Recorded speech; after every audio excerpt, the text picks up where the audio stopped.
Is chained to your core, will you be free? Hey, Composing Gloves here, and today we are going to be talking about chorusing and flanging on a basic level. There are more advanced versions. This is just going to be a basic thing.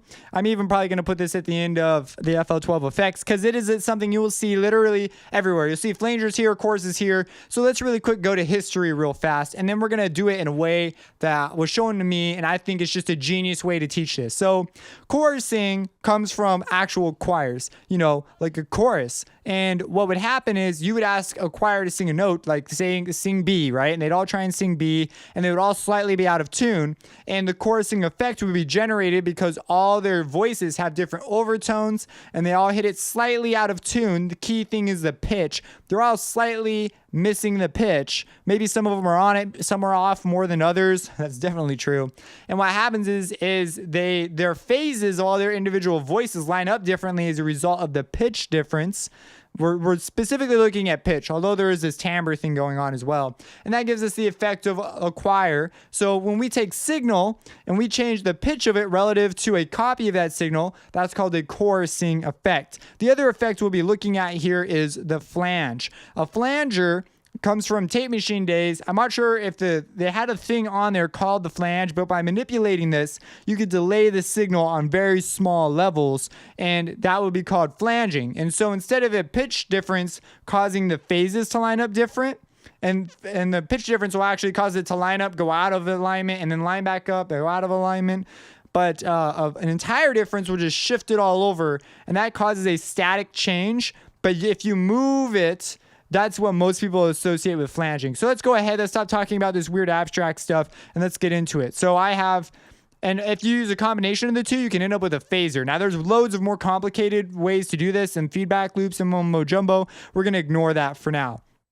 I'm going to ignore this video. You can go watch, if you have a plugin you want to learn about, I have tutorials on what choruses do and how they work and stuff like that. So you can go check that out. But anyways, if I play this, I have two copies of the same thing. So I have a piano and it is the exact same thing.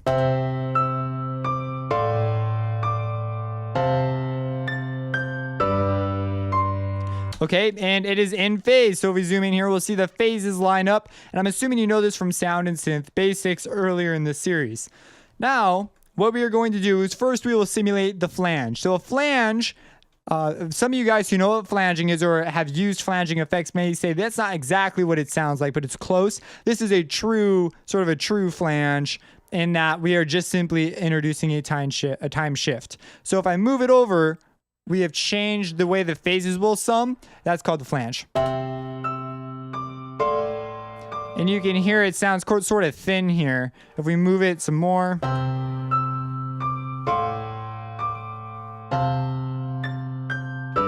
And then what will happen is, that sort of got a flangey feel. What will happen is a lot of flangers will, first of all, they'll change the volume of the feedback going in. So what a flanger will do is it's only given one signal, right, that you've put in there, but it will delay it, and that's okay because it has to delay it anyways for the flange to work. And the delay is really small. Usually it's like on a sample level of like 25 samples or something outrageously tiny. So it's not like what some of you guys may be thinking as like a time delay. Like these are really small time delays. And what happens is it will move it back and forth according to what you tell it to, and that will create the flange effect. If we were to put this in a place and put a flanger on it, and so if we come over here and it's a delay effect. Now you know why it's a delay effect, because that's just not always super duper clear. Here we go, flanging. We'll go fruity flanger. And we can tell it to delay the signal and by how much. And you could tell the phase, the degree of phase that you want. Now this is a little bit of something else, but you could tell it the rate, on how to move it. You're telling it how to delay that signal. And then the feedback is, of course, the volume that this is introduced at. So all you're doing is simply dynamically moving these two things back and forth. Moving this one You know, like that. Do a whole bunch of times. Now, let's talk about chorusing. Now, if we wanted to chorus, it'd be really, really simple. All you have to do for chorus is slightly change the pitch of 1 and you get a chorusy effect. So we could come down here, hit Shift M. That changes us to stretch mode. We're going to hold down Alt while we drag and slightly extend the pitch of 1. Now, when we play it, it sounds like this. Did I take that flange off? Nope. Okay. You hear it? Let me undo that real quick. We need this to be the same length. There we go.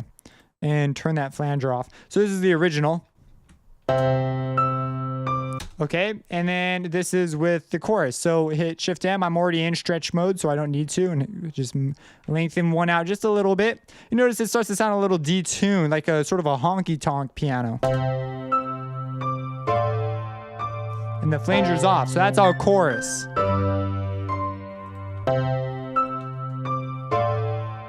Now I am introducing a time delay, so it's a combination of flanger and chorusing, which is where we get into phasers, feedback, filters, loads of additional things. We're not going to talk about that, but you can see that these can quickly build up, but they're built on the simple principle of time delay and detune.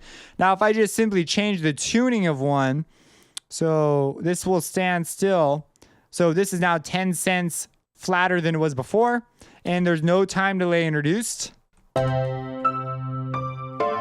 That's a true chorus, so there's no time delay. True chorus, no time delay. But anyways, yeah, so you can hear that. If we go a little bit more, it sounds a little more, not a lot though. Let's just go, you can hold down Control for finer adjustments. Let's go like 30 cents, why not?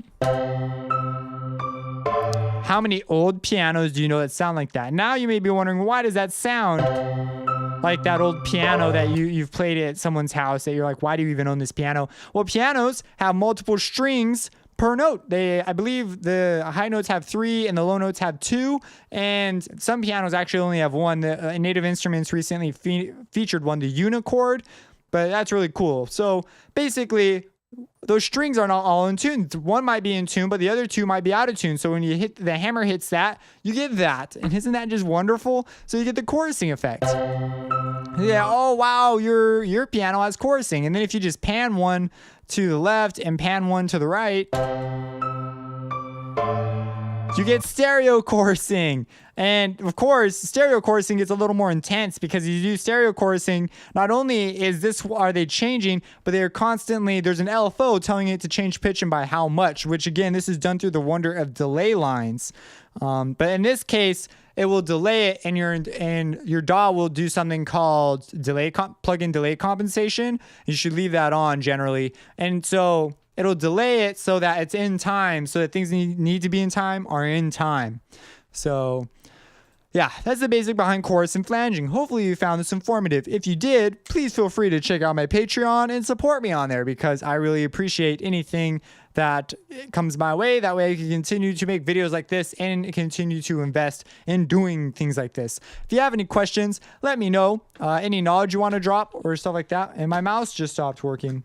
So this blew my mind how simply demonstrated this could be, and how come I didn't do it in a video. I've always explained chorusing by turning parameters and showing you what happens and explaining the theory, but this is so straightforward. This is the law of flange and chorus. And if you do a combination of these, and you can even add a small resonance filter, maybe you filter out a bandpass or whatever, you can get a phaser. So that's why there's so many different kinds of phasers. There's some phasers they all work on principles of comb filtering. Well, not all of them, but the vast majority of them do. And so they'll filter out frequencies using a series of band notch filters, but then other ones, true old school phasers, will use delay lines and create comb filters as they go up. And they'll do things to your signal to allow it to make the comb filtering more extreme and audible.